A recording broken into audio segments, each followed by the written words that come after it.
ನಮ್ಮ ಚಾನೆಲ್ ಅನ್ನು ಸಬ್ಸ್ಕ್ರೈಬ್ ಮಾಡಿಲ್ಲ ಅಂದ್ರೆ ಈ ವಿಡಿಯೋ ಕೆಳಗಡೆ ಕಾಣ್ತಾ ಇರುವ ರೆಡ್ ಕಲರ್ ಸಬ್ಸ್ಕ್ರೈಬ್ ಬಟನ್ ಮೇಲೆ ಕ್ಲಿಕ್ ಮಾಡಿ ಹಾಗೂ ಪಕ್ಕದಲ್ಲಿರುವ ಬೆಲ್ ಬಟನ್ ಮೇಲೆ ಕ್ಲಿಕ್ ಮಾಡುವುದರಿಂದ ನಮ್ಮ ಎಲ್ಲಾ ವಿಡಿಯೋ ಅಪ್ಡೇಟ್ಸ್ ಗಳನ್ನು ಪಡೆಯಬಹುದು. sonarkeriಯ ದೈವಜ್ಞ ಬ್ರಾಹ್ಮಣರ ಗಣಪತಿ ಮತ್ತು ಲಕ್ಷ್ಮೀ ವೆಂಕಟರಮಣ ದೇವಸ್ಥಾನದ 28ನೇ ವರ್ಷದ ಪ್ರತಿಷ್ಠಾ ವರ್ಧಂತಿ ಉತ್ಸವ ಧಾರ್ಮಿಕ ವಿಧಿವಿಧಾನದಂತೆ ನಡೆಯಿತು.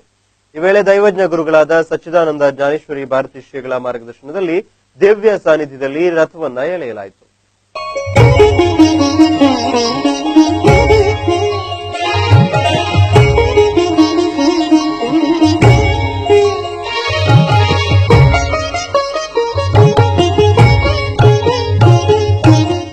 ಭಟ್ಕಳ ನಗರದ ಸೋನಾರಕೇರಿಯ ದೈವಜ್ಞ ಬ್ರಾಹ್ಮಣರ ಶ್ರೀ ಗಣಪತಿ ಶ್ರೀ ಲಕ್ಷ್ಮೀ ವೆಂಕಟರಮಣ ದೇವಸ್ಥಾನದ 28ನೇ ವರ್ಷದ ಪ್ರತಿಷ್ಠಾ ವರ್ಧಂತಿ ಉತ್ಸವ ಮತ್ತು ರಜತ ಮಹೋತ್ಸವ ಅದ್ದೂರಿಯಾಗಿ ಸಹಸ್ರಾರು ಭಕ್ತರ ಜಯಘೋಷದಲ್ಲಿ ನಡೆಯಿತು. ಬೆಳಗ್ಗೆಯಿಂದಲೇ ರಥೋತ್ಸವದ ವಿವಿಧ ಧಾರ್ಮಿಕ ಕಾರ್ಯಕ್ರಮಗಳು ಮಹಾಪೂಜೆ ನಡೆದವು. ಶ್ರೀ ಸಚ್ಚಿದಾನಂದ ಜ್ಞಾನೇಶ್ವರ ಭಾರತಿ ಮಹಾಸ್ವಾಮಿಗಳ ಆಶೀರ್ವಾದದೊಂದಿಗೆ ಕರ್ಕಿಯ ಶ್ರೀ ಜ್ಞಾನೇಶ್ವರಿ ಮಠದ ಪುರೋಹಿತ ವರ್ಗದವರ ನೇತೃತ್ವದಲ್ಲಿ ಸಾಯಂಕಾಲ ರಜತ ಮಹೋತ್ಸವ ಅತ್ಯಂತ ವಿಜೃಂಭಣೆಯಿಂದ ನಡೆಯಿತು. ದೇವಾಲಯದ ಆವರಣದಲ್ಲಿ ರಜತ ರಥವನ್ನ ಎಳೆಯಲಾಯಿತು.